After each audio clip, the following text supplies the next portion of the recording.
Bonjour à toutes et à tous, bienvenue sur ma chaîne Jolto Comics. Aujourd'hui, nouvelle vidéo, retour de lecture, où je vais vous parler de mes lectures récentes et de mon ressenti sur celle-ci. Aujourd'hui, je vais vous parler de 6 comics, et sans plus attendre, on va débuter par le premier, qui n'est rien d'autre que Daredevil Born Again, Daredevil Renaissance en version française.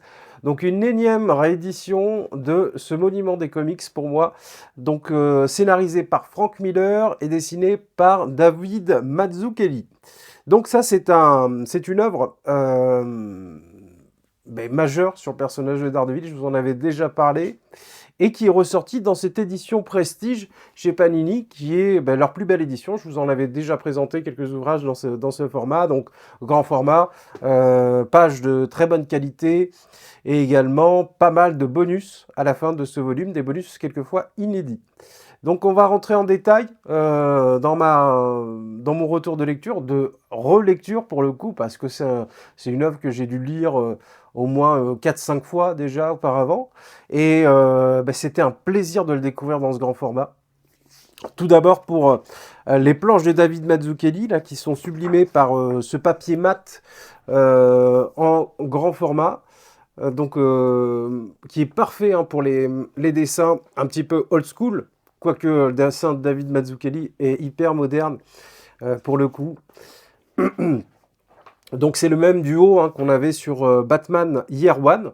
Et donc après le run de Daredevil par Frank Miller, Frank Miller est revenu sur la série Daredevil pour un arc, donc l'arc Born Again, numéro 226 à 233.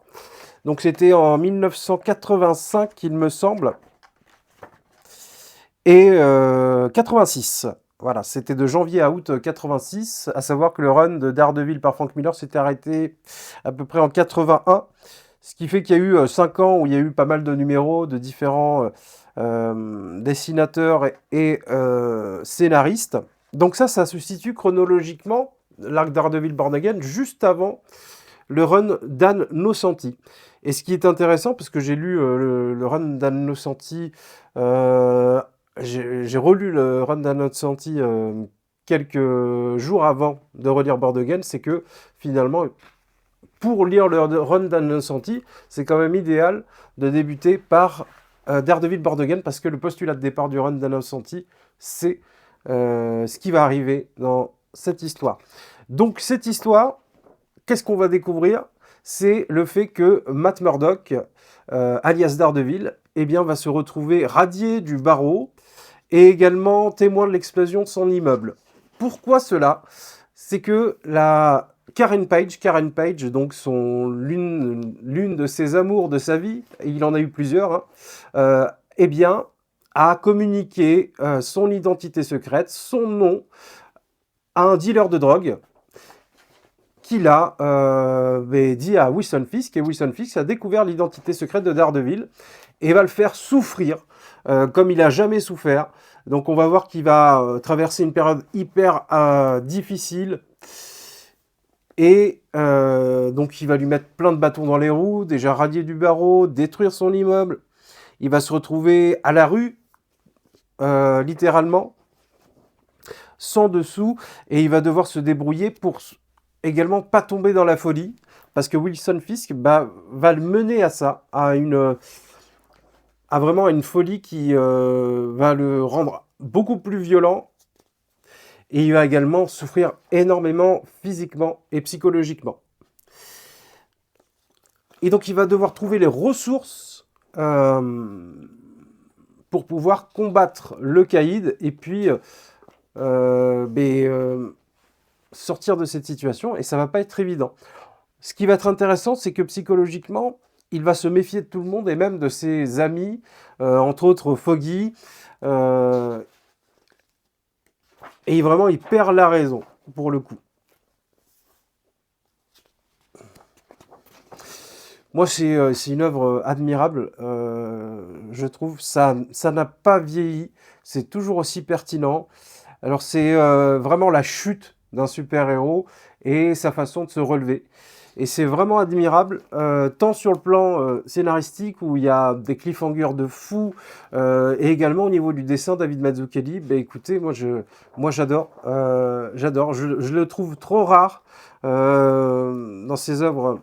Donc il y a le Batman Year One, il y a également Daredevil Born Again, mais c'est vrai que j'aurais aimé le voir peut-être sur d'autres ouvrages.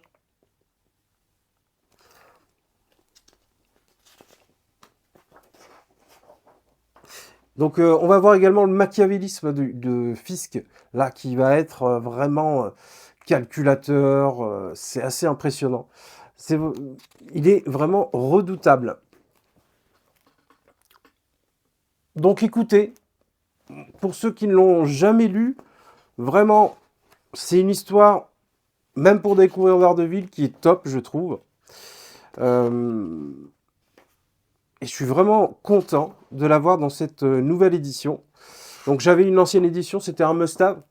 Je l'ai donné, je l'ai offert en cadeau. Ça fera, voilà, une personne qui pourra le découvrir. Donc ça, c'est cool. Et moi, je suis très content d'avoir un petit peu une édition ultime de l'un de mes récits préférés, Daredevil, Born Again. Donc je vous le conseille fortement. Et franchement, je sais plus c'est quoi le prix, mais ça vaut le coup, franchement, pour le travail d'édition. Vraiment top. Ensuite, on va parler de Spectrograph de James Tynion IV au scénario et Christian Ward au dessin. Donc, c'est bien marqué par le scénariste de The Nicest on the Lake sur un petit sticker. Donc, c'est le 3e ouvrage du label Distillerie en France, donc chez l'éditeur Delcourt. Et je vous avais déjà parlé de Somna et également de Gone dans ce label. Je n'avais pas été convaincu par ces deux ouvrages. Et j'avais un peu d'attente sur Spectrograph, parce que tout d'abord l'équipe artistique, James Allen Ford a en règle générale un bon effet sur moi. Voilà, j'ai souvent des très bonnes lectures avec ce scénariste. Christian Ward, c'est un dessinateur que je ne connais pas forcément trop.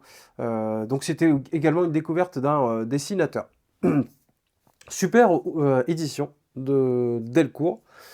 Franchement, c'est Black Label totalement. Puis il y a pas mal de travail au niveau du vernis sélectif. Et je crois qu'il y a une autre couverture chez le Comptoir du Rêve, il me semble. Et donc, Spectrograph, qu'est-ce que ça raconte? Tout d'abord, on va découvrir une richissime personne qui habite dans une énorme villa. Il est passionné par tout ce qui est occulte, et puis il a une quête de vie immortelle. Voilà, il est riche, mais son rêve, ça serait de vivre le plus longtemps possible.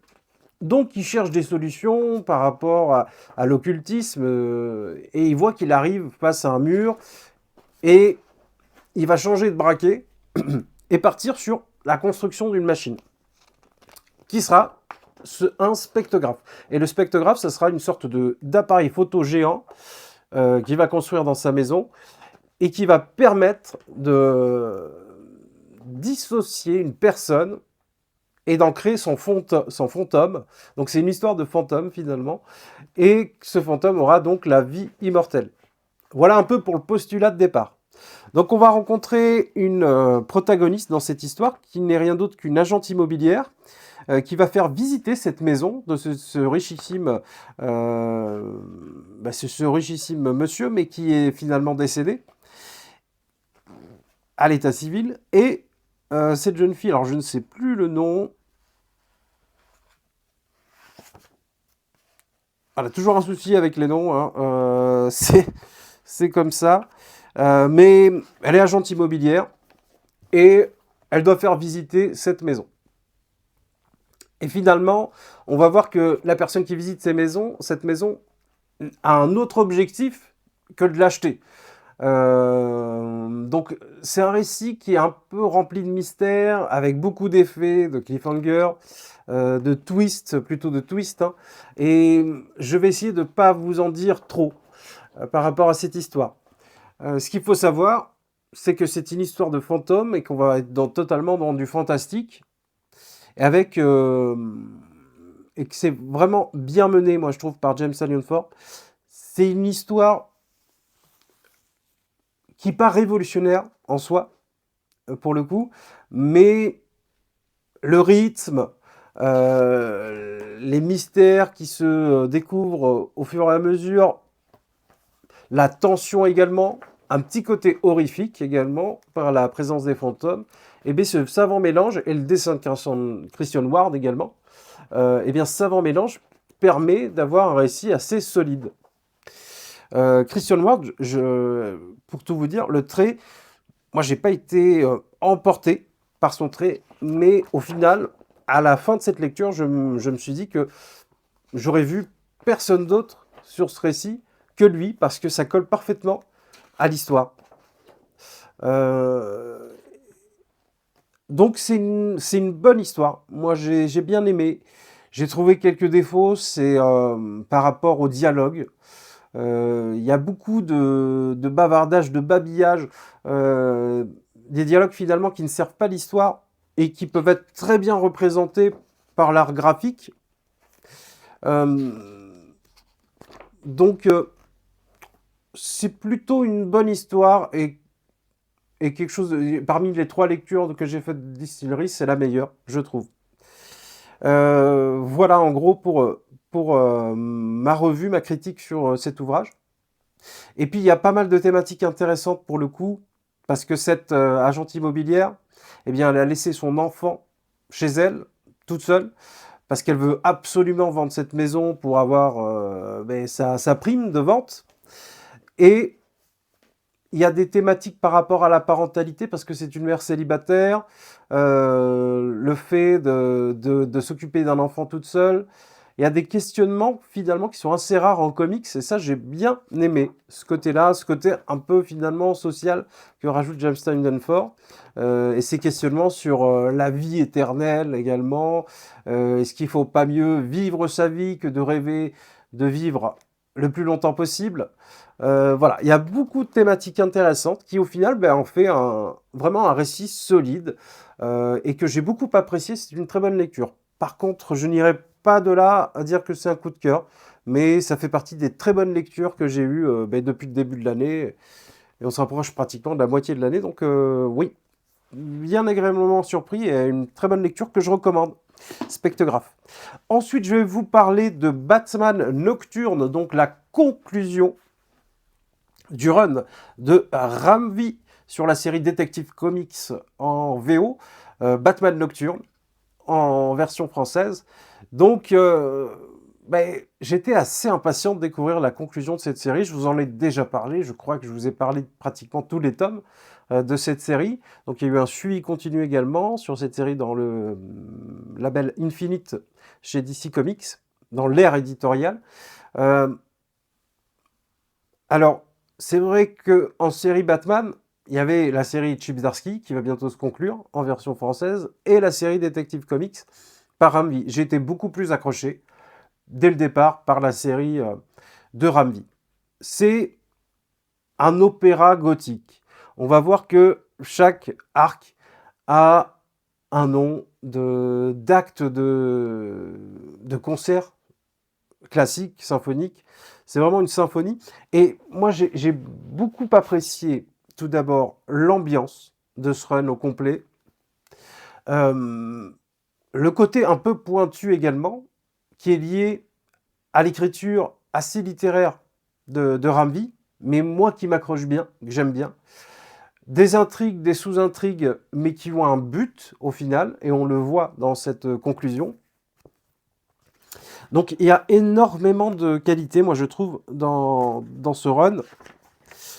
Pour la faire courte au niveau du plot de départ, donc on va voir que Gotham est rongé par une famille qui s'appelle les Orgham, et qui vont prendre possession, qui vont prendre le pouvoir sur la ville de Gotham.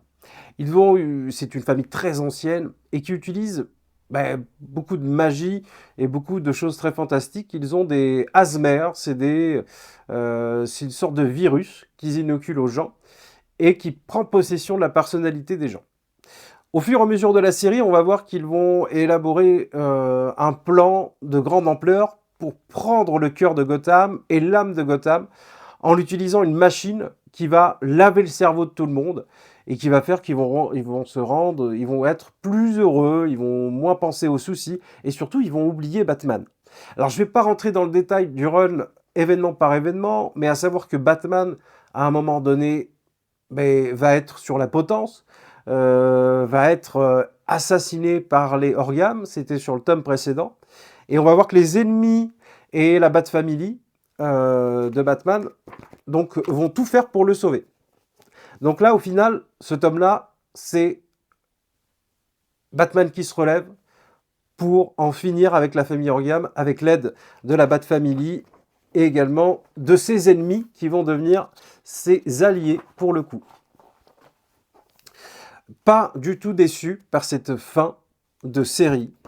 Je trouve que tout ce qui a été mis en place sur les tomes précédents arrive à une conclusion. Rien n'a été fait gratuitement. Rien n'a été... Voilà, c'est vraiment très solide. Ce que je peux reprocher, c'est les backups, qui ne sont pas forcément tous nécessaires, même si ça rajoute de la richesse à l'univers. Et également, au niveau graphique, il y a énormément de changements de dessinateurs. Alors, pour la plupart, ils sont très talentueux, mais il n'y a pas vraiment de cohérence graphique tout au long de cette série. Et puis, c'est des dessinateurs qui sont très loin des codes du super-héros. Hein. On va avoir, entre autres, Riccardo Federici, Stefano Raffaele, Javier Fernandez, Guillaume March. On a eu du Ivan Reis en début de run, mais qui avait un style moins super-héroïque sur ces Green Lantern, par exemple. Donc, honnêtement, c'est un run de Batman qui, pour moi, dans ces dernières années, m'a le plus plu à la lecture, parce que j'ai aimé ce pas de côté, même si la famille Orgam pourrait se rapprocher de la famille de la cour des hiboux, etc., que c'est un peu du revu, du réchauffé, Ramvi, il trouve quand même un angle, avec ce côté opéra gothique, avec ce côté d'aller très loin dans l'histoire de Batman, avec des références à ce qui s'était fait par Grant Morrison ou Peter Milligan, donc le dieu des chauves-souris Barbatos, qui va être un élément important de cette histoire. Également, le fait de comment il utilise les ennemis de Batman, hyper intéressant. J'ai trouvé Harvey Dent, mais c'est le meilleur Harvey Dent que j'ai vu depuis très longtemps. J'ai beaucoup aimé. Et ouais, il y a beaucoup de bonnes choses dans ce run. On peut lui reprocher son côté un peu trop littéraire. C'est vrai qu'il y a des pavés de dialogue, quelquefois, de dialogue intérieur de Batman, qui partent sur de la philosophie, effectivement. Mais moi, ça m'a bien accroché tout du long de cette série. J'ai pas trouvé qu'il y avait de temps mort. Alors peut-être qu'il y avait quelques numéros un peu superflus. Mais au global, c'est une très bonne série sur Batman. Et depuis Grant Morrison ou la première partie du run de Scott Snyder, il n'y a pas eu mieux, je trouve. Voilà. Donc c'est en 5 volumes chez Urban Comics. Donc on a eu le premier acte, le deuxième acte, l'intermezzo et le final. Vraiment beaucoup de belles choses sur ce run. Très belle couverture aussi, qui sont effectuées par Evan Cagle. Evan Cagle qu'on retrouve avec Ramvi sur Dan Runner et également sur la prochaine série, la série d'ici en cours, The New Gods. Donc franchement, du très solide ce run de Batman Nocturne. Et ça fait partie, parce que là on arrive un petit peu à la fin de l'ère Infinite chez DC Comics. Si je devais faire un classement de mes séries préférées dans cette ère Infinite, il y aurait Batman Superman World's Finest, même si ça continue. Ça fait partie de l'ère Infinite, qui pour moi était la meilleure série. On aura Nightwing Infinite et Batman Nocturne. Et je rajouterai en quatrième, en mention honorable, également Something Infinite. Voilà, c'est vraiment les séries, moi, qui m'ont accroché et qui m'ont vraiment plu sur cette ère, que j'ai trouvé plutôt bonne au global. Et là, je pense que DC nous promet des choses encore plus agréables. Donc, le Detective Comics va être repris par Tom Taylor et Michael Hanin. Donc, on va avoir le premier tome qui va sortir prochainement en version française. Voilà pour Batman Nocturne. Ensuite, on va parler d'une suite, c'est World Tree, volume 2 de James Tynion Ford, encore lui, et avec également, alors, Jordi Belair à la colorisation, et Fernando Blanco au dessin. Qu'est-ce que j'avais aimé le premier tome? Vraiment, l'une des très bonnes surprises de 2024. Et James Tynion Ford, pour moi, c'est là où il est le meilleur. C'est dans le thriller. Mais là, pour le coup, thriller technologique. Mais il y a tellement de bonnes choses dans cette série. Déjà dans le premier volume, moi j'avais adoré cette, cette tension. C'était vraiment hyper nerveux et rempli de mystères, mais à la fois on avait des révélations.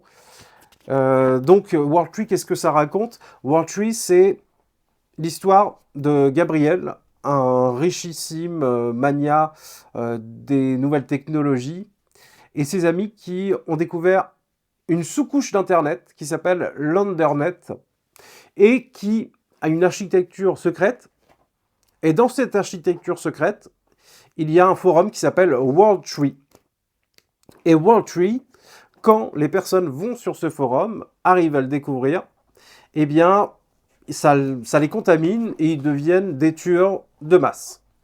En 99, Gabriel et ses amis ont tout fait pour détruire ce forum World Tree et qu'il ne puisse plus sévir et qu'il ne puisse plus avoir de meurtre de masse par la suite. Donc pendant 25 ans, ils ont été, entre guillemets, en paix sans la présence de ce forum. Mais 25 ans après, on va voir que, c'est dans le premier volume, World Tree, le forum réapparaît et des tueries de masse vont également revenir sur la table. Donc ça, c'était le premier volume qui finit sur un cliffhanger. Donc il y a un événement lié à Internet qui fait que voilà, ça change de tout au tout. Et pendant un certain moment, le forum World Tree est mis en sommeil, mais ils vont devoir trouver des solutions. Les amis de Gabriel vont devoir trouver des solutions pour mettre un terme définitivement à ce forum. J'en dis pas plus parce que vraiment c'est une série qui s'apprécie vraiment en gardant un peu le mystère de ces twists. Et Gabriel donc va être présent en quelque sorte dans ce second volume et va assigner des missions à tous ses amis pour parce qu'ils sont en forme de clandestinité et pour vraiment mettre un terme au forum World Tree. Donc c'est toujours dans la même veine que le tome 1. J'ai trouvé... Alors, c'était peut-être un peu le même défaut que le tome 1, le fait qu'il y ait beaucoup de personnages. Et donc, il y a également une narration au niveau chronologique, on va passer d'une période à une autre.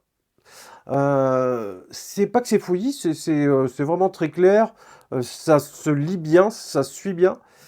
Par contre, même défaut que sur Spectrograph, les dialogues, il y a des fois des dialogues un peu superflus, je trouve.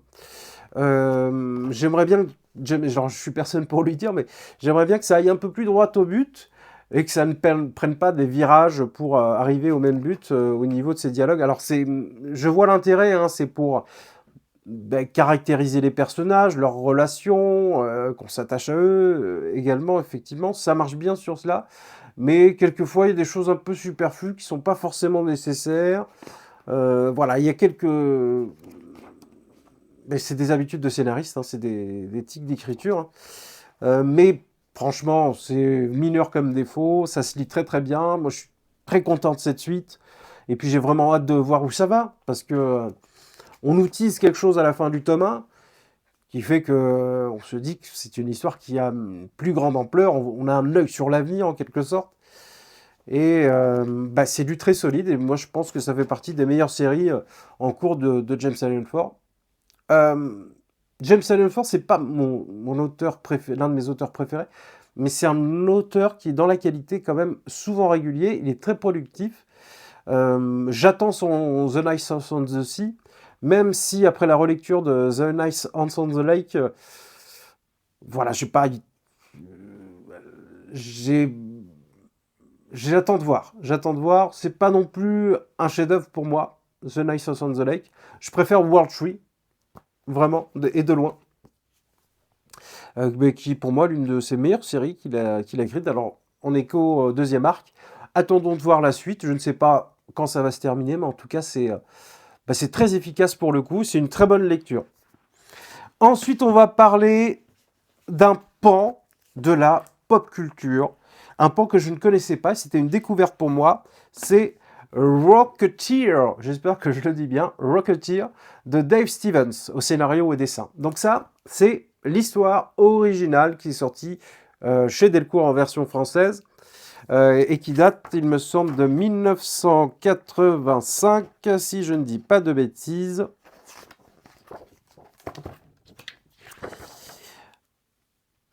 Alors, voilà, ça a été publié sur plusieurs années, depuis 82. Là, dans ces histoires, on a des histoires de 82 jusqu'à 95. Mais voilà, une bonne partie des années 80, et bien Dave Stevens a passé son temps à créer ce personnage de Rocketeer, dont un film qui a plutôt bonne réputation, je ne l'ai jamais vu, et sorti dans le début des années 90, avec Jennifer Connelly jouant le personnage de Betsy. Écoutez, pour moi, c'était une découverte. Pourquoi j'ai voulu découvrir cet ouvrage? C'est que je l'avais depuis longtemps dans ma bibliothèque. Et je me suis pris ça également. Donc, la nouvelle sortie chez Delcourt de Rocketeer, Nouvelles aventures de Dave Stevens. L'histoire originale, mais c'est surtout plein de petites histoires scénarisées et dessinées par d'autres auteurs, différents auteurs, et des auteurs, moi, que j'adore dedans, mais on va rentrer plus en détail. Je vais vous raconter déjà un petit peu l'histoire de Rocketeer, c'est ce que j'en ai pensé. Donc, c'est l'histoire d'un jeune homme qui, au départ de sa vie, passe son temps au cirque, fait sa formation au cirque. C'est un aventurier, il adore les avions. Il a été fasciné en voyant un avion, l'un des avions les plus rapides du monde. Et il s'est dit que moi, je veux faire ça dans ma vie, je veux être pilote d'avion. Il va s'en suivre qu'il va se retrouver à Los Angeles, à Hollywood. Il va devenir un cascadeur pour le cinéma. Il va rencontrer Betty, donc qui va être sa chérie, Betty, qui est une actrice en devenir. Je vous ai dit Betsy, mais non, c'est Betty. Qui est vraiment pulpeuse. D'ailleurs, on est complètement dans le style pulps dans Rocketeer, qui s'apparente à la période de l'avant-seconde guerre mondiale, dans les années 30. Et on va voir que Cliff, notre personnage principal, va découvrir avec Peavy, son fidèle mécano, une machine qui permet de voler, de devenir un homme volant. Et au cours d'un meeting aérien, il va l'utiliser, il va sauver un pilote en perdition. Et donc il va attirer beaucoup de regards, et entre autres le FBI, la CIA, et également les nazis, qui vont voir en cet outil volant une possibilité d'en faire une arme et d'avoir le dessus sur le champ de bataille. C'est vraiment... Moi, j'ai beaucoup aimé. J'ai vraiment beaucoup aimé Rocketeer. J'adore ce style des années 30. C'est hyper moderne dans le trait. C'est Dave Stevens, c'est dans les années 80. Il nous a quittés depuis. Mais le dessin est hyper moderne. C'est un peu, pulpeux. Betty rajoute beaucoup de charme à cette histoire également. Et puis, c'est rempli d'action, de camaraderie. J'adore ce personnage de Cliff qui a pas peur, qui vraiment va au-devant du danger, un peu téméraire, très jaloux. Donc j'aime beaucoup sa personnalité. Et j'ai passé vraiment un très bon moment. C'est une aventure classique avec des luttes, des combats, un peu de mystère. J'aime beaucoup. Franchement, j'aime beaucoup. Et c'est vraiment une belle découverte que ce Rocketeer, donc dans les années 30. Et on va voir qu'il va y avoir des références historiques à Howard Hughes, par exemple, à des personnages réels dans la vraie vie. Et avant ce contexte de l'avant-seconde guerre mondiale, c'est hyper intéressant.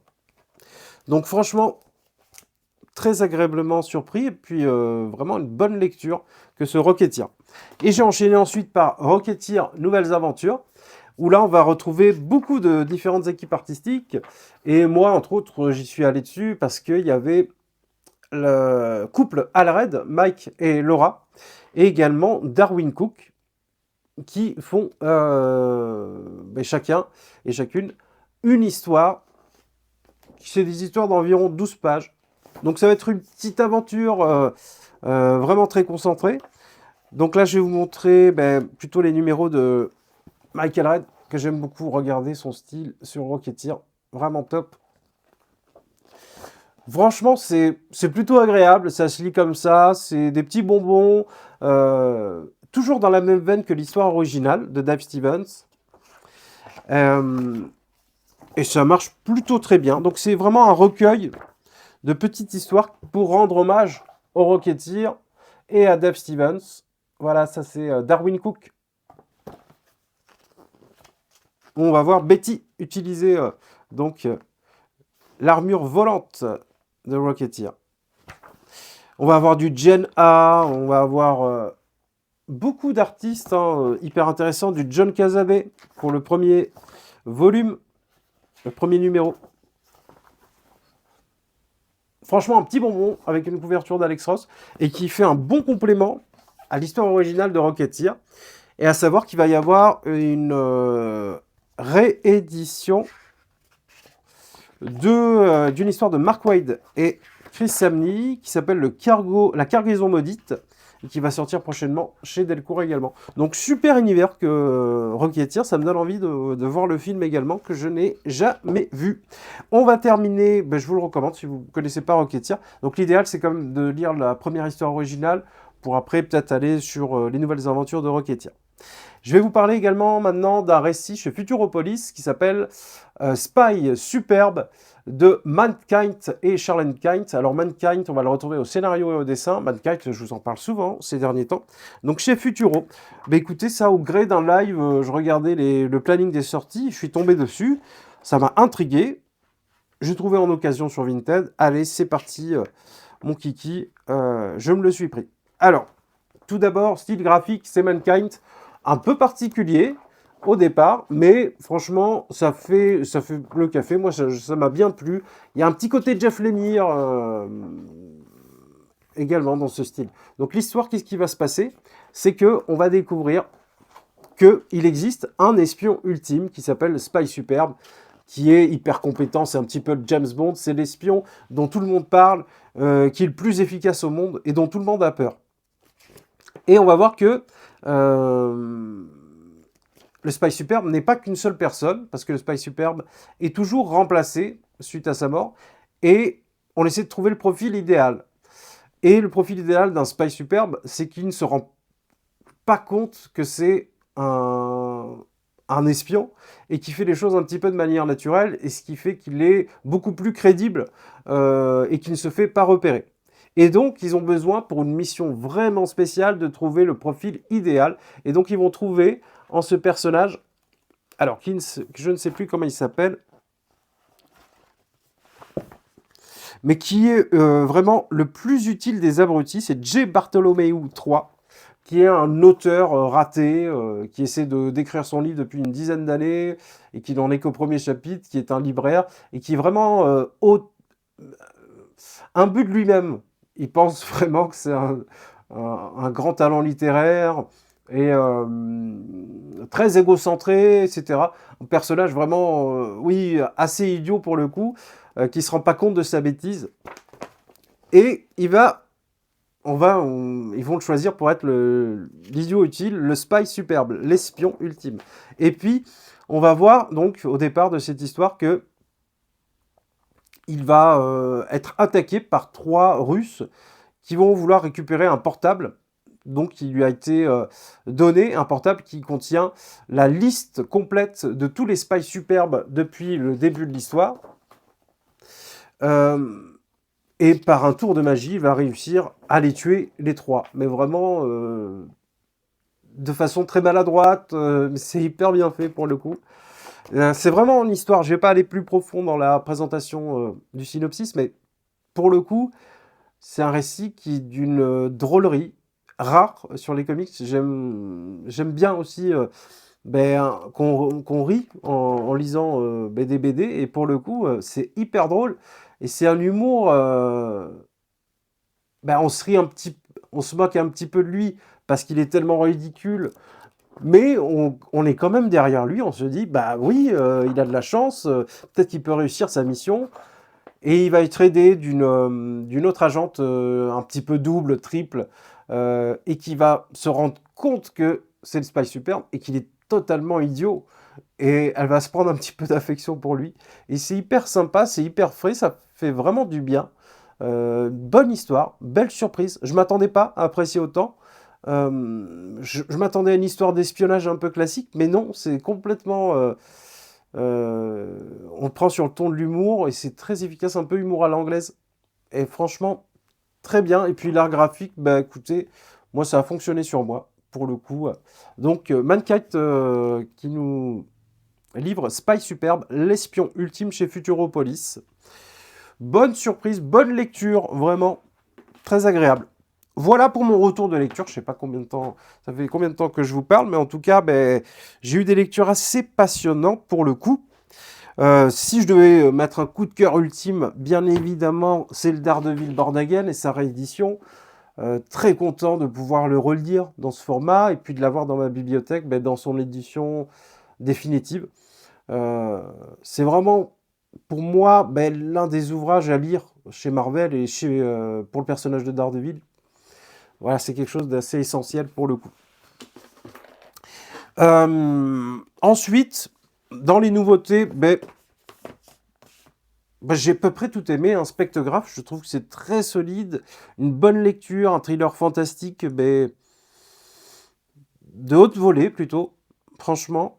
Bonne lecture, bonne lecture. Pas le coup de cœur, mais très bonne lecture. World Tree, ça continue son chemin, très agréable, franchement très agréable à voir par la suite, mais c'est toujours sur le même... voilà, il n'y a pas une baisse de qualité. Pour moi, c'est toujours au même niveau que le début de la série que j'avais beaucoup aimé. Et donc, hâte d'en voir plus parce qu'il y a du mystère, il y a des révélations. Il y a des révélations, mais il y a des mystères qui se recréent à nouveau. Donc, franchement, les personnages sont hyper bien caractérisés. Ça, c'est vraiment le grand talent de James Tynion Ford. Batman Nocturne, pas déçu par cette conclusion, franchement. Pas déçu. Ramvi a réussi à trouver un angle nouveau pour le personnage de Batman, et c'est pas évident avec le nombre d'années depuis le temps qu'il existe. Et je ne sais pas si c'est un run qui marquera le personnage de Batman, c'est l'avenir qui le dira, mais pour moi, ça fait partie des meilleurs runs sur le personnage depuis ces 10 dernières années. Ensuite, Rocketeer, vraiment un personnage et un univers que j'ai découvert et que j'ai beaucoup apprécié. Du Pulps, les années 30, un personnage hyper attachant, et Betty, hyper charmante. Et puis, cet univers, j'ai beaucoup aimé. C'est assez réaliste pour le coup, hein. Ça pourrait être réel. Et également les nouvelles aventures avec ces hommages, ces histoires hommages au travail de Dave Stevens, qui font un super complément à l'histoire originale. Spy Superbe, c'est un peu la surprise. Je ne m'attendais pas du tout à cette histoire. C'est la très belle découverte. Matt Kite, c'est vraiment un artiste que j'apprécie de plus en plus. Et puis là, de le découvrir au dessin, moi je suis assez impressionné par les artistes qui sont capables de faire les deux, scénario et dessin, et que ça se tienne. Jeff Lemire est capable de ça, et puis Mankind également. Donc vraiment top. Si vous avez l'occasion de le lire, franchement, je vous le conseille, Spy Superbe. C'est une bonne surprise. Écoutez, aucune déception. Que des très bonnes lectures. Et il n'y a pas vraiment de coup de cœur qui se dégage, mais j'ai passé des très bons moments de lecture. Daredevil, bien sûr, c'est le classique à lire et à relire. Voilà pour mon retour de lecture. J'espère que cela vous aura intéressé. Nous, on se retrouve bientôt pour une nouvelle vidéo. À bientôt. Salut!